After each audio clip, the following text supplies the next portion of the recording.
ওই যে ঢাকা থেকে আসছি, বিভিন্ন জায়গা থেকে আহলে হক আলেমরা যায়, যারা জাতির সাথে 60,000, 70,000, 1 লক্ষ টাকা চুক্তি করে না।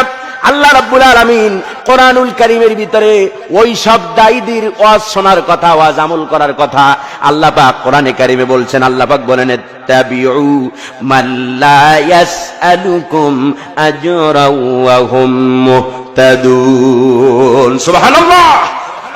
জাতি কাদের কথা শুনবে, কাদের কথা আমল করবে, তা কোরআন ডিসিশন দিয়ে দিয়েছে। 70,000, 80,000, 1 লক্ষ টাকা কন্ট্যাক্ট করে তুমি এমন জাতির কি হয়েছো, তুমি এমন জাতির কি হয়েছো, তারপরে দ্বীনের কথা বলতে যাও, ইসলামের কথা বলতে যাও, আগে তোমার কন্ট্যাক্ট নামা তোমার বিকাশে তোমার অ্যাকাউন্টে 1 লক্ষ টাকা পে করে তোমার টাকা কমপ্লিট হলে পরে তুমি দাওয়াত দিতে আসো। তোমার দাওয়াতের জাতির কোনো দরকার নাই। শুধু কোরআন পড়বেন, কোরআন অনুযায়ী নিজের জীবনটা শুধরাবেন, এনাফ হেদায়েতের জন্য কোরআন যথেষ্ট। ঠিক কি মুসলমান? জাতির বাজে অভ্যাস হয়ে গেছে, বাজে খাসলত হয়ে গেছে, এগুলো থেকে আমাদেরকে ফিরে আসতে হবে।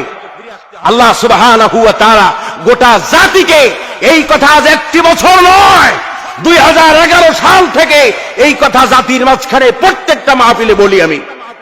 যারা হেলিকপ্টার কন্ট্যাক্ট করবে, যারা 60,000, 70,000, 1 লক্ষ টাকা কন্ট্যাক্ট করবে, কন্ট্যাক্টকৃত বক্তাদেরকে আল্লাহর কোরআনের হাতে নিয়ে বলছি, আল্লাহর কোরআন কন্ট্যাক্ট যারা করে মাহফিলে আসে, তাদের ওয়াজের দ্বারা জাতির কোনোদিন ফায়দা হবে না, জাতি আরো গোমরাহ হবে। এই জাতিকে কেউ নষ্ট করে নাই, তোমরা এক শ্রেণীর কন্ট্যাক্টদারি, লেবাসদারি, দিন নিয়ে ধর্মদ্রোহী, দিন ব্যবসায়ী, ধর্ম ব্যবসায়ী, কোরআন ব্যবসায়ী আলেমরা, তোমরা এই জাতিকে নষ্ট করেছো। জাতিকে যদি আহলে হকের দিকে ডাকতে, তাহলে এই জাতি এত বছর পর্যন্ত ওয়াজ মাহফিল কম হয় না। যদি স্বাধীনতা যুদ্ধের পরে ওয়াজ মাহফিল ধরি, তাহলে প্রতি বছর বাংলাদেশে প্রায় 6 লক্ষের উপরে মাহফিল হয়। 6 লক্ষ মাহফিল থেকে যদি একজন মানুষও যদি হেদায়েত পেত, তাহলে প্রতি বছর 6 লক্ষ মানুষ হেদায়েত পেয়ে যেত।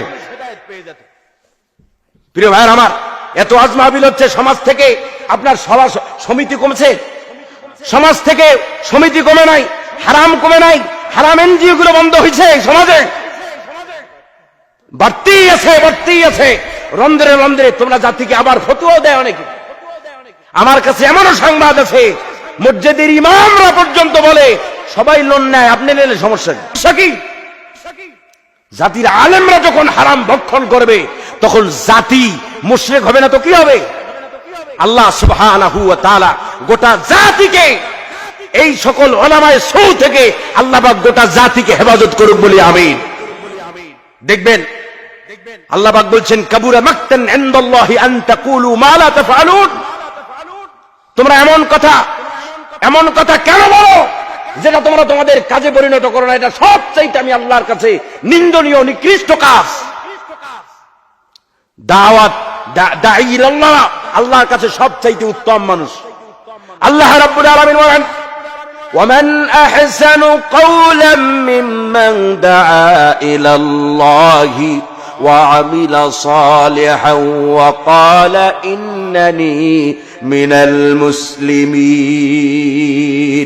তার চাইতে উত্তম কথা আর কার হতে পারে, যে মানুষকে আমি আল্লাহর দিকে ডাকে। ওয়ামান আহসানু কাওলাম মিম্মান দাআ ইলাল্লাহ ওয়া আমিলা সালিহান, আর নিজেও আমলে সালেহ করে, ভালো কাজ করে। ওয়া ক্বালা ইন্নানি মিনাল মুসলিমিন, আর জাতিকে বলে, ও মুসলমান, আগে আমাকে দেখো, আমার ভিতরে ফুলফুল ইসলাম আছে, আমি হারাম খাই না, সুদী ব্যাংকের সাথে আমার লেনদেন নাই, সুতরাং মুসলমান তোমাদের মাঝখানে দাওয়াত নিয়ে আসছি, তোমরাও হারাম খাবে না, সুদী ব্যাংকের সাথে লেনদেন করবে না। তাহলেই জাতির ভিতরে ইসলাম ঢুকবে। নালে এরকম অবস্থা যদি কিয়ামত পর্যন্ত চলতে থাকে, তারও কোন জাতির হেদায়েত হবে না। আল্লাহ রাব্বুল আলামিন আমাদেরকে হক কথাগুলো বোঝার, হক কথাগুলো বলার তৌফিক দান করুন বলি আমি। প্রিয় ভাইরা আমার, আহলে হক ওলামা, এই জন্য আমি বলি, যাদের কণ্ঠ নাই, অনুরোধ করছি, আমার কথাগুলো তাম পৃথিবীতে ছড়ায় যাবে এই মিডিয়ার মাধ্যমে।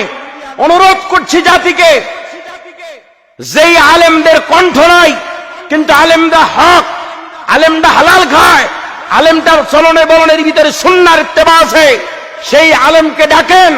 গোটা প্যান্ডেল ভর্তি মানুষ লাগবে না, প্রতিটি প্যান্ডেল থেকে এক একজন মানুষ যদি হেদায়েত পায়, তাহলে এই মাহফিলগুলো কিয়ামতের দিন আমাদের সকলের নাজাতের জরিয়া হয়ে যাবে।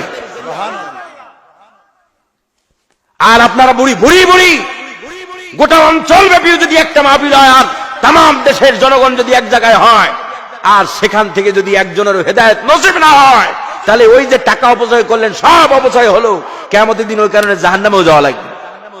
জাতি এই জন্য আগে কার থেকে, রাসূল সাল্লাল্লাহু আলাইহি সাল্লাম বলেছেন, তুমি কার থেকে ইলম নিতেছো তাকে আগে দেখো, তাকে আগে খোঁজো, সে আসলে মানুষটা কেমন।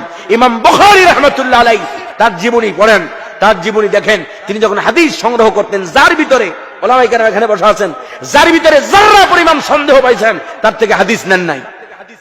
সিম্বল একটা দৃষ্টান্ত স্বরূপ তিনি দেখলেন একজন পশুর সাথে প্রতারণা করছে, পশুর সাথে প্রতারণা করছেন, হাতের ভিতরে দেখাচ্ছেন খাবার, এরকম মুট করে পশুকে ডাকছেন, পশু মনে করতেছে তার হাতে খাবার আছে, আসলে তার হাতে কি নাই, কিছুই নাই। তিনি আর তার কাছ থেকে হাদিস নিলেন না, কারণ যে ব্যক্তি আল্লাহর এক বোবা মাখলুকের সাথে প্রতারণা করতে পারে সে রাসূলের হাদিসের সাথে প্রতারণা করতে পারবে না। ব্যাপারটি এমন নয়।